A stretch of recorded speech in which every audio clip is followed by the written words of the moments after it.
대교장에 모인 모든 사람이 누가 개방의 방주가 될까를 궁금해할 때 오직 한 사람만은 무술대회에 전혀 관심이 없었으니 바로 곽양이었다. 곽양은 대교장이 아닌 자격정으로 나갔다. 그녀는 난간에 팔을 기대고 앉아 붉은 해가 점점 서산으로 기울어가는 걸 봤다. 지금 이 순간 곽양의 마음속에는 오직 양과에 대한 생각뿐이었다. 곽양은 작약꽃을 바라보면서 손가락으로 남은 한 개의 금침을 만지작거렸다. 머지않아 양과를 보게 될 거라는 생각을 하자 자기도 모르게 얼굴이 붉어지고 금침을 잡은 손가락이 가늘게 떨렸다. 한편 대교장에 있던 황용 역시 이런저런 생각으로 머리가 복잡했다. 누가 양태부 사당에서 두 딸을 구해주었는지, 또 누가 영웅대연에 맞춰 양양으로 세력을 집결시키고 있는지 그녀로서는 모든 것이 의문투성이었다. 황용이 손짓으로 곽부를 가까이 불렀다. 양이가 풍릉 나루터에서 서산 대두기와 함께 이틀 동안 어딘가를 다녀왔다고 했지? 그때 다른 사람 이야기는 전혀 없었어? 없었어요. 사실 곽부는 그날 동생이 양과를 만나고 왔다는 걸 어렴풋이 짐작하고 있었다. 하지만 그녀는 부모님 앞에서 양과 이야기를 꺼내고 싶지는 않았다. 어머니는 몰라도 아버지는 양과 이야기만 나오면 어두운 표정을 지으며 며칠 동안 자신과 말도 하지 않았다. 그러니 동생도 꺼내지 않은 이야기를 굳이 자신이 나서서 꺼낼 필요는 없을 것 같았다. 그러나 눈치 빠른 황용은 곽부의 안색이 약간 달라지는 걸 보고 뭔가 숨기는 게 있다고 확신했다. 황용이 눈을 빛내며 곽부를 다그쳤다. 이건 중요한 일이다. 네가 본 대로 들은 대로 말해다오. 곽부는 어머니의 진지한 표정을 보고 더 이상 숨길 수가 없었다. 사실은 그날 저녁에 사람들이 신조대역, 그러니까 양과에 관해 이야기를 했어요. 양이가 그걸 듣더니 양과를 만나러 가겠다고 하기는 했어요. 그 말을 듣고 황용은 깜짝 놀랐다. 그래서 과를 만났다더냐? 그럴 리가 있겠어요? 만약 만났으면 틀림없이 떠들어댔을 거예요. 그러나 황용은 그 은인이라는 사람이 양과일지도 모른다는 생각이 들었다. 양태부 사당에서 니마성을 죽인 사람이 과였을까? 설마요. 양과의 무공 실력이 그렇게 뛰어날 리가 있겠어요? 양이와 양태부 사당에서 무슨 이야기를 했니? 처음부터 끝까지 한마디도 빼놓지 말고 자세히 이야기해 보아라. 그 말에 곽부는 그날 밤 곽양과 있었던 일에 대해 낱낱이 이야기했다. 곽부의 말을 듣고 보니 요 며칠 곽양의 정서가 매우 불안정하고 가끔 몽롱한 눈빛으로 생각에 잠겨있기도 했다. 그리고 때로는 이유 없이 얼굴을 붉히기도 했다. 황용은 가슴이 철렁 내려앉았다. 양과는 내가 자기 아버지를 죽이고 부가 자기 팔을 자른 데다 독침으로 소용녀를 다치게 한 것에 원한을 품고 있을 거야. 가만히 있자. 소용녀와 16년 후에 다시 만나기로 했는데 그러고 보니 올해가 바로 16년째 되는 해구나. 그렇다면 양과가 복수를 하러 나타난 것일까?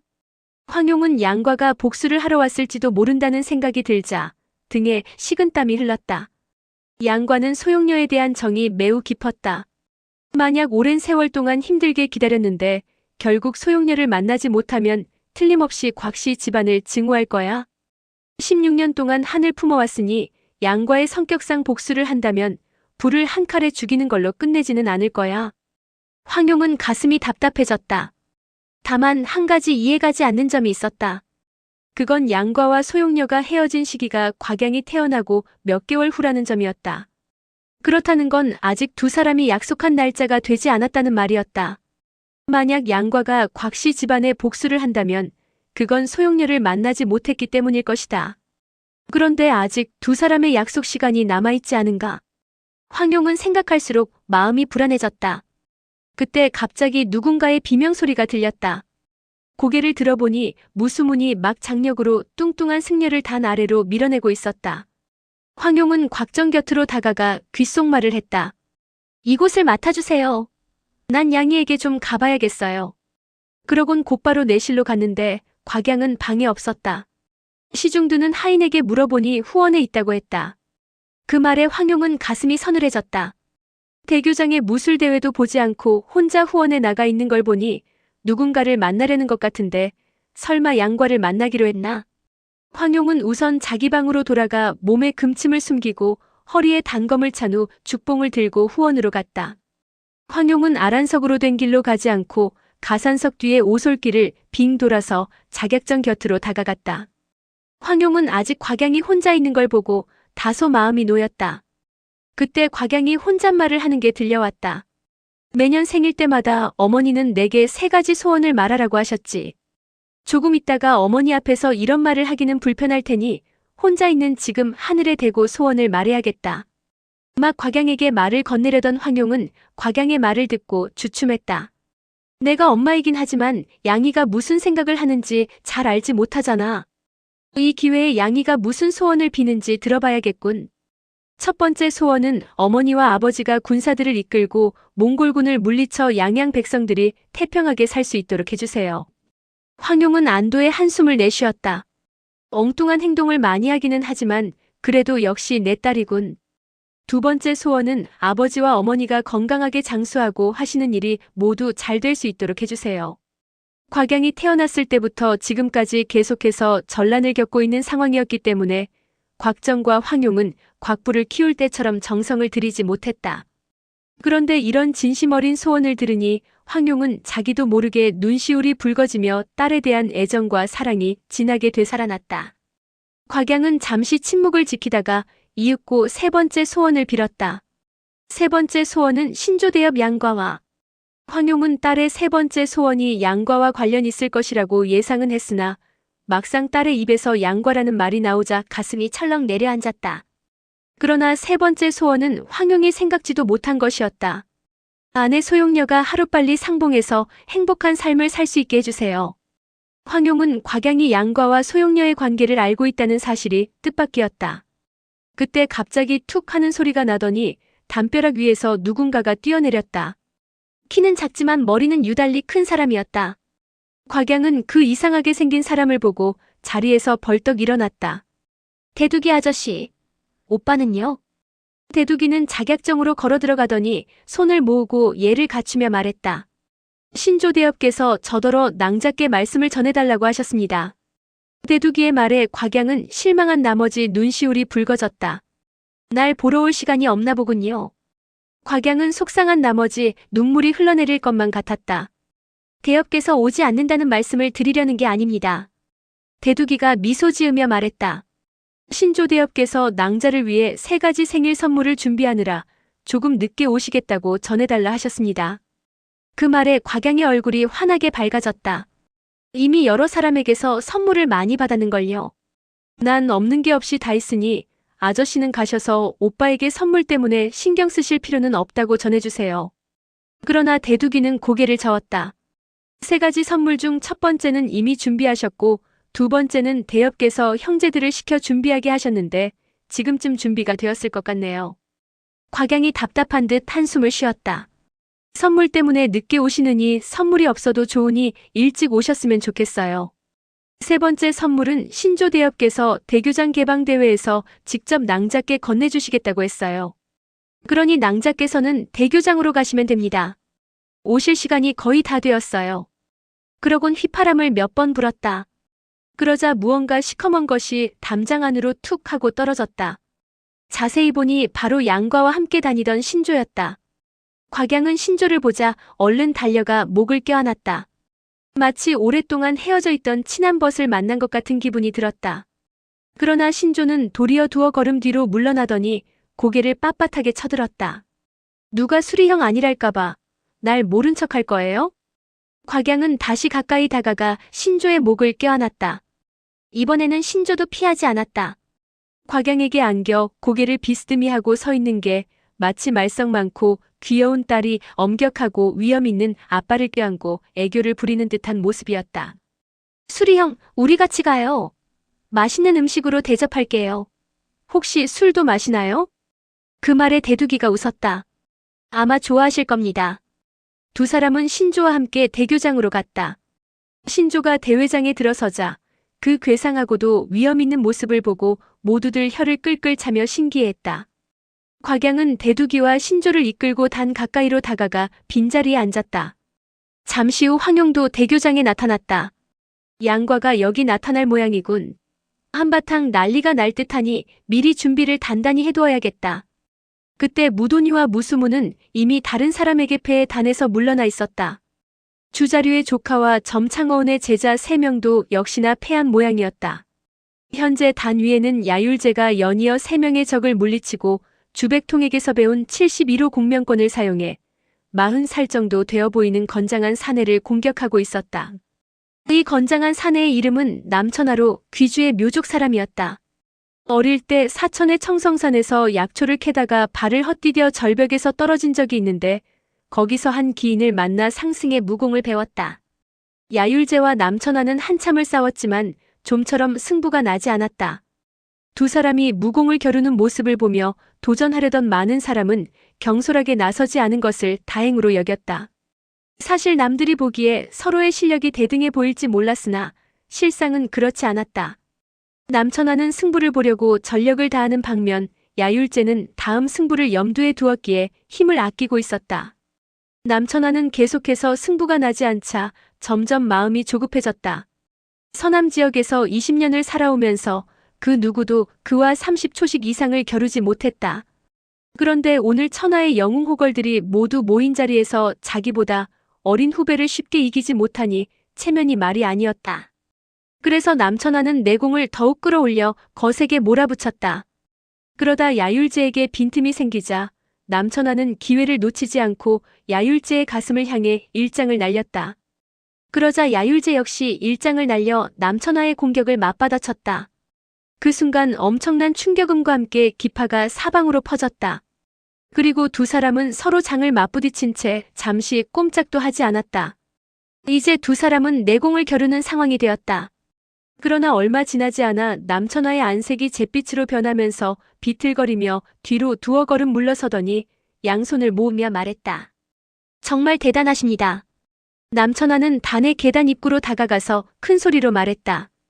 야율형께서 저를 죽이지 않고 살려주셨습니다. 과연 영웅이라 할 만합니다. 진심으로 승복하겠습니다. 남천하는 깊이 심호흡을 한 번 한 후 고개를 숙였다. 그러고는 야율제를 향해 허리를 굽히며 예를 갖춘 후 단을 내려갔다. 야율제도 손을 모아 담내했다. 양보해 주셔서 감사합니다.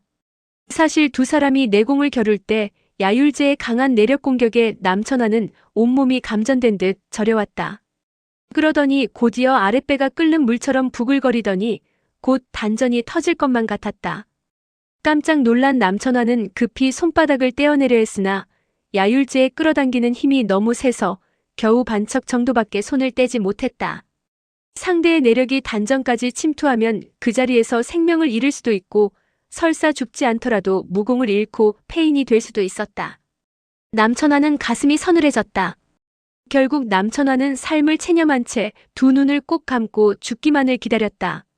그런데 갑자기 손바닥을 끌어당기던 힘이 없어지는가 싶더니 단전 주위에서 끌어넘치던 기가 천천히 사라졌다. 남천하가 조금씩 기를 운기해 보니 다행히 단전을 다치지는 않아서 무공을 손실하지는 않았다. 야율제가 자비를 베푼 것을 한 남천하는 고맙기도 하고 부끄럽기도 했다.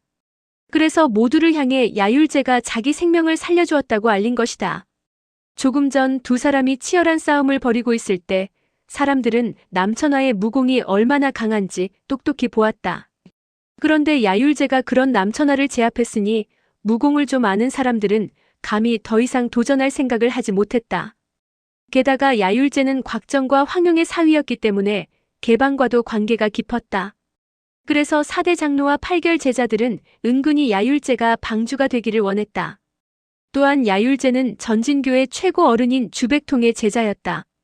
그래서 학렬상 대교장에 모인 전진교 제자들은 모두 야율제의 후배가 되는 셈이었다. 그러다 보니 곽정 부부 및 전진교와 교분이 있는 고수들은 더 이상 야율제와 겨루려 들지 않았다. 몇몇 주제를 모르고 날뛰던 자들이 도전을 하기는 했으나 모두 몇 초씩 버티지 못하고 패하고 말았다. 곽부는 남편이 승승장구하니 더할 나위 없이 기분이 좋았다. 자랑스러운 눈길로 사방을 둘러보던 곽부는 문득 괴상하게 생긴 커다란 새가 동생 곁에 앉아있는 걸 보았다. 동생의 다른 쪽 옆에는 풍릉 나루터에서 본 적이 있는 괴상한 남자가 앉아있었다. 사실 곽양과 대두기, 신조가 대교장에 도착했을 때는 야율제가 남천하와 한창 격렬하게 싸우고 있을 때라서 곽부의 온 신경이 남편에게 쏠려 있었기에 미처 보지 못했다. 양과의 별명이 신조대엽이라 했지. 그렇다면 저 못생긴 큰 수리가 신조인 모양인데 저 새가 여기 있다면 양과도 틀림없이 근처에 있다는 소리잖아. 만약 그가 와서 방주 자리를 빼앗으려 하면 어쩌지? 곽부는 문득 불길한 예감이 들었다. 남편의 승리로 한껏 부풀어 있던 가슴이 일순간 싸늘하게 식었다. 과거 양과가 옷소매로 자신의 장검을 부러뜨리던 모습이 눈앞에 생생하게 떠올랐다. 오빠가 과연 양과를 이길 수 있을까? 양과는 정말 내 천적인가 봐. 어릴 때부터 도대체가 나와 맞는 게 하나도 없다니깐. 하고 많은 날을 두고 하필이면 오늘 나타날 게 뭐람. 곽부가 사방을 두리번거렸으나 양과의 모습은 어디에도 보이지 않았다. 날이 점차 어두워졌다. 그러는 사이에도 야율제는 계속해서 7사람을 물리쳤다. 그런 뒤 한참을 기다렸으나 더 이상 도전하는 사람이 없었다. 그러자 양장로가 단 위로 올라가 외쳤다. 야율대영은 진정문과 무를 함께 갖춘 인재이십니다.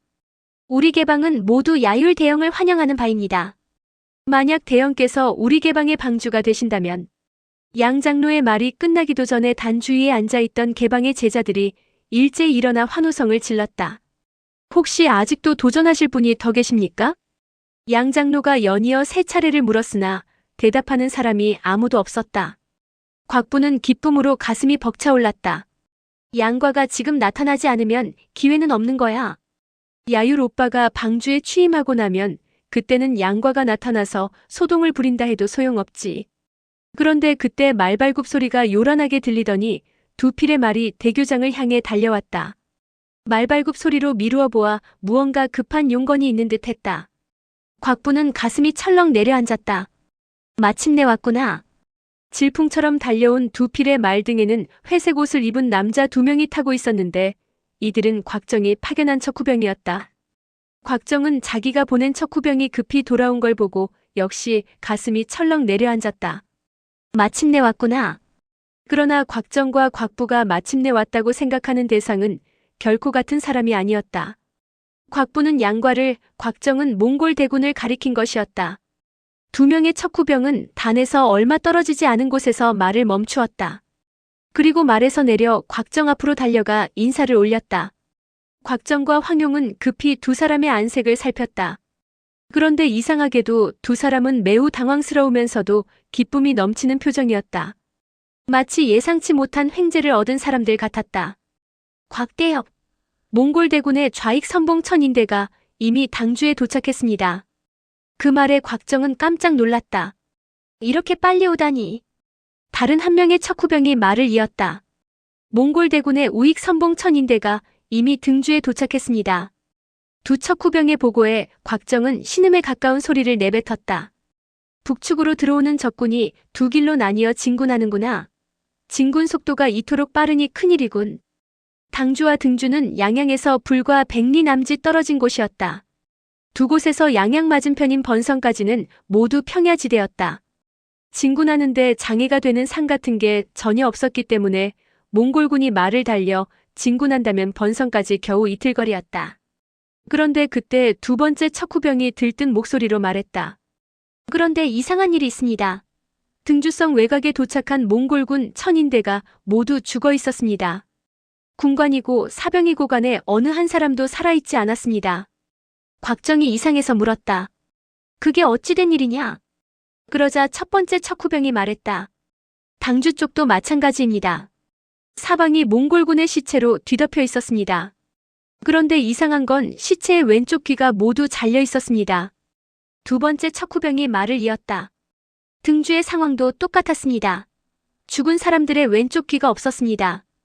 그 말에 곽정과 황용은 놀랍고도 의아한 표정으로 서로를 마주보았다. 선봉대가 전멸했다니 몽골군의 사기가 크게 꺾였겠군. 몽골군의 수가 10만 명이 넘으니 그중 2,000명이 죽었다 해서 병력에 큰 영향은 없겠으나 선봉대가 전멸했다는 소식이 전해지면 전의가 크게 떨어질 것이다. 잘된 일이긴 한데 대체 무슨 일이 벌어지고 있는 거지? 곽정이 물었다. 당주와 등주의 수비군은 어찌 되었느냐? 2명의 척후병이 동시에 대답했다. 성문을 굳게 닫아걸고 나오지 않고 있습니다. 아마 몽골군이 전멸한 사실을 아직 모르고 있는 듯합니다. 황용이 말했다. 어서 가서 여대수께 보고 드려라. 틀림없이 큰 상을 내리실 것이다. 그 말에 두 척후병은 머리를 숙여 절한 후 기뻐하며 대교장을 떠났다. 황용이 단 위에 올라가 몽골군 선봉대가 양양의 수비군과 교전을 벌이기도 전에 전멸했다는 소식을 알리자 장내는 기쁨의 환호성으로 가득 찼다. 개방에 새로운 방주를 세우는 일도 기쁜 일이지만 어찌 이 소식에 비하겠습니까? 황용은 하인들을 시켜 술을 내오게 하고 잔치를 크게 열었다. 사람들은 몽골군의 선발대가 전멸했다는 소식에 모두들 흥이 나서 술을 마셨다. 사람들은 모두 곽정과 황용의 전략으로 몽골군이 전멸당한 것이라고 생각했는지 칭찬을 아끼지 않으며 두 사람에게 술을 권했다. 곽정은 결코 자신들이 한 일이 아니라고 연신 설명했지만 그의 사람됨이 원래 겸손했기 때문에 모두들 곽정의 말을 믿으려 하지 않았다. 한창 술잔이 오고 가며 흥에 겨워 있을 때 멀리서 짐승들이 울부짖는 소리가 들려왔다. 그러자 곽양의 얼굴이 환히 밝아졌다. 사시 형제들이 왔나 봐요. 짐승들의 울음소리가 점점 가까워지니 대교장에 모여있던 사람들의 표정이 굳어졌다. 사람들이 하나둘 무기를 뽑아들고 자리에서 일어나기 시작하자 좌중은 금세 소란스러워졌다. 웬 짐승들이 이렇게 많이 몰려오는 것일까? 곽정이 무수문을 향해 말했다. 어서 가서 궁수 2,000명을 불러오너라. 그 말에 무수문이 막 돌아서려는데 멀리서 누군가가 크게 외치는 소리가 들려왔다. 만수산장 사시 형제가 신조엽의 명을 받들어 곽양낭자의 생일을 축하드리러 왔습니다. 5 형제가 한꺼번에 내공을 실어 외치니 그 소리가 사방에 쩌렁쩌렁하게 울려 퍼졌다. 오늘의 영상은 여기까지입니다.